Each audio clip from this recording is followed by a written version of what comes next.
All right, so as we've been reporting since last week, serious journalists at Circa News have now debunked the fake news narrative about a connection between President Trump and Russia. Now, it's one thing for the alt-left propaganda media to not vet Barack Obama. They didn't do that. They didn't look at his radical ties because they have his agenda. But what's happening now is a dereliction of duty that is now bordering on malice and malpractice by continuing to run wild with this Trump-Russia story that actual journalists are reporting is just not true. Now, take a look at some of the worst examples from the propaganda press. Take a look. We are, number one, nailing down more direct connections between the Trump campaign and the Russian government at the time the Russian government was influencing our election. And number two, at the same time, we are also starting to see what may be signs of continuing influence in our country, not just during the campaign, but during the administration. Basically signs of what could be a continuing operation. Vladimir Putin over there in the Kremlin did everything he could to put guess who in the White House. CNN has learned that the nation's top intelligence officials provided information to President-elect Donald Trump and to President Barack Obama last week about claims of Russian efforts to compromise President-elect Trump. Did you know there's not a shred of evidence? Do these people have any intellectual honesty, any integrity at all? Not to mention, sources have told Hannity, as well as Circa News, as they have reported, remember the FISA warrant they keep talking about, granted back in October? It had nothing to do with Donald Trump. And every time this issue of so-called Russian collusion came up, it was debunked by law enforcement. So when is the Destroy Trump media, are they ever going to apologize, admit they were completely wrong? And by the way, we can't forget about the media freaking out over people connected to the Trump campaign meeting with a Russian ambassador. Remember that? Well, it's political standard practice. In fact, over the weekend, shocker of all shocks, Russian spokesman actually said people tied to Hillary Clinton's campaign did the exact same thing during the campaign. Wow. Did he have similar meetings with Clinton campaign officials? Because I don't know of any. Well, if you look at some people connected with Hillary Clinton during her campaign, you would probably see that he had lots of meetings of that kind. But there were no meetings about electoral process. Ah, so where's all the liberal outrage? Where are the calls for congressional investigations? Now, this is a perfect example of stunning hypocrisy from the left.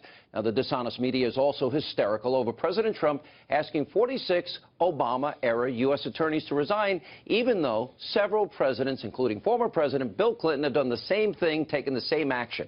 Instead of acknowledging this fact, the press is now saying that yours truly, that I am responsible for the president's decision. I'd love to take credit, but it wouldn't be true. Take a look.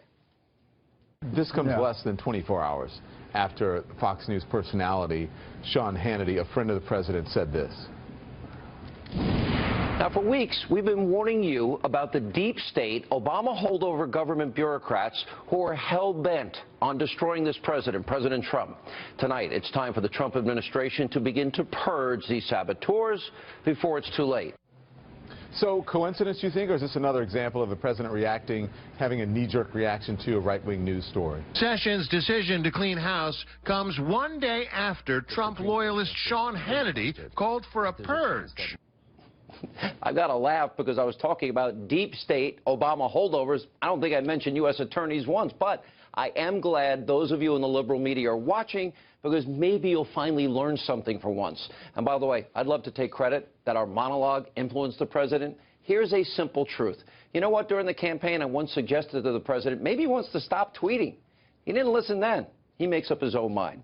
Now, if members of the propaganda media weren't so lazy and closed-minded and dishonest, they would know that President Trump is his own man. He makes his own decisions.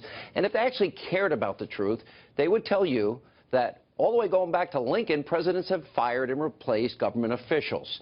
Now, it's not new. In fact, in 1993, Bill Clinton, in fact, fired all 93 U.S. attorneys. Barack Obama replaced Bush-era attorneys. And take a look at former Attorney General Eric Holder defending the decision way back to Congress in 2009. Take a look. We are working as quickly as we can to put new U.S. attorneys in place. I expect that we'll have an announcement in the next couple of weeks with regard to our first batch of U.S. attorneys. One of the things that we didn't want to do was to disrupt the continuity of the offices and pull people out of positions where we thought there might be a danger that might have on the continuity, the effectiveness of the offices. But it is our intention, elections matter, it is our intention to have the U.S. attorneys that are selected by President Obama in place as quickly as we can. Just like Holder said, elections matter, and President Trump has the right to put his people in place. But the alt-left, propaganda, destroy Trump media, well, they're not going to tell you that, because they're the ones who are in the tank for Obama. They're the ones that colluded with Hillary Clinton in her campaign and who are now openly lying to you night after night, you, the American people, about who President Trump is and what he's trying to accomplish. Here